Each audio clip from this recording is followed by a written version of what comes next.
Bismillahirrahmanirrahim. My name is Inam Urrahman. This is Tech Educational Channel and we are going to start a biology lecture series for matrix today. In this video we will study chapter number 5 of 9th biology, cell cycle. So let's start with the name of Allah. अच्छा, cell cycle होता क्या है? Cell cycle होता है कि एक cell बना है, उससे आगे दो सेल बन जाना। सेल एक से लेकर दो सेल बनने तक जितने भी वाक़यात होते हैं उसे हम क्या कहते हैं? सेल साइकिल कहते हैं। अच्छा, उसके पहले जो है सेल साइकिल पढ़ने से पहले हम थोड़ा सा इसका बैकग्राउंड नॉलेज देख लेते हैं कि सेल है क्या। अच्छा, जो सेल्स है, सेल एक ऐसा यूनिट है, यूनिट ऑफ लाइफ है। जिस तरह ये कमरा पूरा किससे मिलके बना हुआ? ईंटों से मिलके बना हुआ है। इसी तरह जानदारों का जो जिस्म है वो किससे मिलके बना होता है? वो सेल से मिलके बना होता है। सेल की जो स्ट्रक्चर होती है कुछ इस तरह की होती है। ये उसका न्यूक्लियस होता है। ये अंदर न्यूक्लियस के अंदर उसका क्या होता है? Genetic material. वो क्रोमेटिन की फॉर्म में हो सकता है या क्रोमोसोम की फॉर्म में हो सकता है। ये उसका क्या होता है? साइटोप्लाज्म होता है। और ये बाहर वाली जो दीवार है इसे हम क्या कहते हैं? सेल मेम्ब्रेन कहते हैं। अच्छा, जो सेल है ये सेल डिवाइड करता है और डिवाइड करने के नतीजे में दो सेल बनते हैं। अच्छा, ये जो डिवाइड होने वाला अमल है इसे हम क्या कहते हैं? रिप्रोडक्शन। यानी सेल अपनी तादाद बढ़ाता है, उसे हम क्या कहते हैं? रिप्रोडक्शन कहते हैं। तो रिप्रोडक्शन जो है लाइफ के लिए बहुत ज़्यादा इम्पोर्टेंट है। अगर कोई भी ऑर्गेनिज़म है वो रिप्रोड्यूस नहीं करता, वो आगे अपनी नस्ल नहीं बढ़ा सकता। रिप्रोडक्शन जो है वो मुख्तलिफ लेवल के ऊपर होती है। Reproduction occur at a different level. Chromosome produce new chromosome. जिस तरह मैंने अभी बताया है कि जो न्यूक्लियस है, न्यूक्लियस के अंदर जेनेटिक मटेरियल होता है। वो किस फॉर्म में होता है? क्रोमेटिन की फॉर्म में या क्रोमोसोम की फॉर्म में। वो क्रोमेटिन भी क्या करता है या क्रोमोसोम भी क्या करता है? डिवाइड करता है, अपने आप को डिवाइड करता है और एक से दो क्रोमोसोम बन जाते हैं। Cell produce new cell. Reproduction मैंने अभी बताया, रिप्रोडक्शन एक ऐसा अमल है, तादाद बढ़ाने का अमल है। तो ये जेनेटिक मटेरियल जो क्रोमोसोम है इसने एक से आगे दो बनाने, न्यू क्रोमोसोम बनाना है।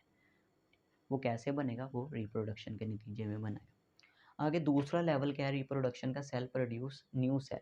कि एक सेल से आगे दो सेल बन जाते हैं। ये एक सेल है, इससे क्या बन गए? दो सेल्स बन गए हों।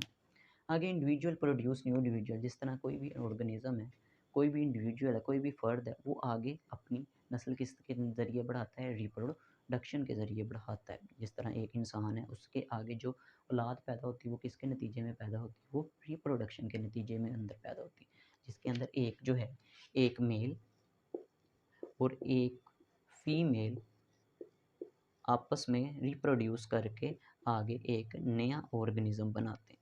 तो ये इंडिविजुअल लेवल के ऊपर भी होती है क्या? रिप्रोडक्शन। क्रोमोसोम लेवल के ऊपर भी होती है कि क्रोमोसोम एक से दो क्रोमोसोम बना देता है। सेल लेवल के ऊपर भी होती है कि एक सेल दो सेल बना देता है। और इंडिविजुअल लेवल के ऊपर भी होती है कि जो है इंडिविजुअल अपनी जैसी औलाद पैदा करता है। और वो किसके नतीजे में पैदा करता है? रिप्रोडक्शन के नतीजे में पैदा करता है। अच्छा, रेडल ऑफ वर्च्यू जो है ये इसने एक टर्म, एक प्रिंसिपल बताया था, all cells come from cell. कि जितने भी सेल्स हैं वो किससे मिलके बने होते हैं? वो कहाँ से आते हैं? वो अपने से पहले मौजूद जो सेल होता है उससे बने होते हैं। जिस तरह ये दो नए सेल बने हैं, ये किससे बने? इससे पहले जो सेल मौजूद है उससे ये सेल बने हैं। तो जितने भी सेल हैं जो बनते हैं वो अपने से पहला कोई ना कोई सेल मौजूद होता है उससे वजूद में आते हैं। ऐसा नहीं होता कि ये खुद ब खुद ही बन जाए। ये अपने से जो पहला सेल होता है उससे मिलके बनते हैं। उसके बाद ये जो क्रोमोसोम है ये भी खुद ब खुद ही आगे दो डिवाइड नहीं हो जाते। पहले कोई क्रोमोसोम मौजूद होगा उसकी आगे कॉपी बनेगी। इसी तरह इंडिविजुअल भी कोई ना कोई होगा तो आगे नया इंडिविजुअल बनेगा। अच्छा, ये जो प्रिंसिपल बताता है कि लाइफ क्या है, एक कंटिन्यूस प्रोसेस है। देखें कि ये वाला जो सेल है इसने आगे दो सेल बनाए, इसने आगे अपने इस सेल ने आगे दो सेल बना लिए। अब ये वाला सेल ने ये दो पहले बनाएगा और फिर ये आगे ये सेल दो आगे नए सेल बनाएगा। ऐसा नहीं होगा कि ये सेल आगे डायरेक्ट ये वाले दो सेल बना दे, ऐसा नहीं हो सकता। ये क्या है कि कंटिन्यूस प्रोसेस है और ये चलता ही रहता है। लाइफ क्या है? एक ऐसा प्रोसेस है जो चलता ही रहता है। यानी कि एक सेल दो सेल बनाता है, दो फिर चार बनाता है, चार फिर आठ जो है आगे बढ़ते ही रहते हैं ये सेल्स। तो ये एक कंटिन्यूस प्रोसेस है। आगे जो है हम सेल साइकिल के बारे में थोड़ा देख लेते हैं। सेल साइकिल की डेफिनेशन के अंदर क्या है कि cell cycle is the series of event from a time, कि सेल साइकिल एक ऐसी सीरीज़ है, वाक़यात की एक ऐसी सीरीज़ है जिसके अंदर एक सेल अभी बना है, उससे लेकर until it completes mitosis and produce new cell, यहाँ तक कि वो अपनी जो है माइटोसिस कंप्लीट कर लेता है और आगे दो सेल के अंदर डिवाइड हो जाता है, उसे हम क्या कहते हैं, सेल साइकिल कहते हैं। कि अभी ये बना है, इसने क्या किया है, आगे दो हिस्सों के अंदर डिवाइड हो गया, उसे हम क्या कहेंगे, सेल साइकिल। अब यहाँ से लेके ये बनने तक जितने भी इसके अंदर वाक़यात आएंगे उसे हम क्या कहेंगे, सेल साइकिल कहेंगे। आगे फेजेस, अच्छा साइकिल इसलिए कहते हैं कि ये सेल है, आगे दो सेल बनाता है, ये फिर आगे फिर दो सेल्स बनाएगा, इसने आगे फिर दो सेल्स बना दिए। अब यहाँ से लेके ये दो सेल बनने तक जो अमल है वो दोबारा फिर इधर रिपीट होगा, इसीलिए देखेंगे यहाँ से लेके यहाँ तक जो अमल हुआ वो फिर दोबारा रिपीट हो रहा है।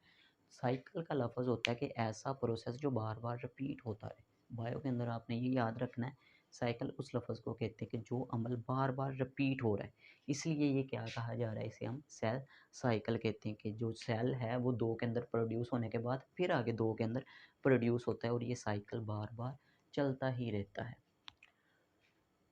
जो है सेल साइकिल के phases, there are two major phases of cell cycle, interphase and M phase. इसके दो फेजेस होते हैं, सेल साइकिल के दो बड़े फेजेस होते हैं।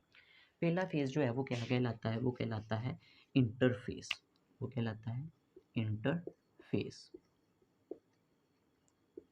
अब इसके अंदर सेल क्या करता है कि अपने आप को तैयार करता है, किसके लिए तैयार करता है, डिवीजन के लिए। अपने अंदर जो है प्रोटीन के तदाद बढ़ाता है, साइज़ के अंदर ग्रो करता है, और जो है इंजाइम जो इसके लिए ज़रूरी है, फोटो जो आगे डिवीजन के लिए ज़रूरी है, उसकी ये सारी जो है तैयारियाँ करता है। अब जो है यहाँ से लेके यहाँ तक वाला जो अमल है वो तैयारी मुकम्मल करने का जो मरहला है उसे हम क्या कहते हैं, इंटरफेस कहते हैं। इंटरफेस के बाद सेल क्या करता है, आगे दो हिस्सों में डिवाइड हो जाता है, इसे हम क्या कहते हैं, एम फेज कहते हैं। अच्छा जो सेल अपना ज़्यादातर हिस्सा है वो किसके अंदर गुजारता है, वो इंटरफेस के अंदर गुजारता है, और वो कितना होता है, 90% हिस्सा जो है अपना किस फेज़ के अंदर गुजारता है, इंटरफेस, और अपना 10% हिस्सा फिर आगे माइटोटिक फेज़ के अंदर गुजारता है, यानी कि एम फेज़ के अंदर गुजारता है। और ये था हमारा आज का लेक्चर, इसको थोड़ा सा रिवाइज़ कर लें। मैंने आपको बताया कि जो रिप्रोडक्शन है वो एक बेसिक यूनिट है इंसान का, अगर कोई भी ऑर्गेनिज्म वो आगे बढ़ नहीं सकता रिप्रोडक्शन के बिना। क्रोमोसोम लेवल के ऊपर रिप्रोडक्शन होती है, सेल लेवल पे ऊपर होती है, और इंडिविजुअल लेवल पे ऊपर होती है।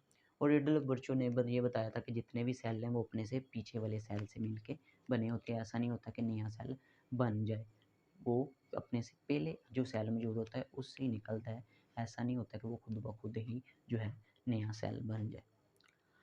उसके बाद सेल साइकिल हमने देखा, सेल साइकिल क्या है, एक सीरीज़ है, एक वाक़यात की एक सीरीज़ है जिसके अंदर सेल बनने से लेके आगे दो बनने तक, डिवाइड होने तक, उसे हम वो सारी जितने भी वाक़यात होते हैं उसे हम क्या कहते हैं, सेल साइकिल कहते हैं।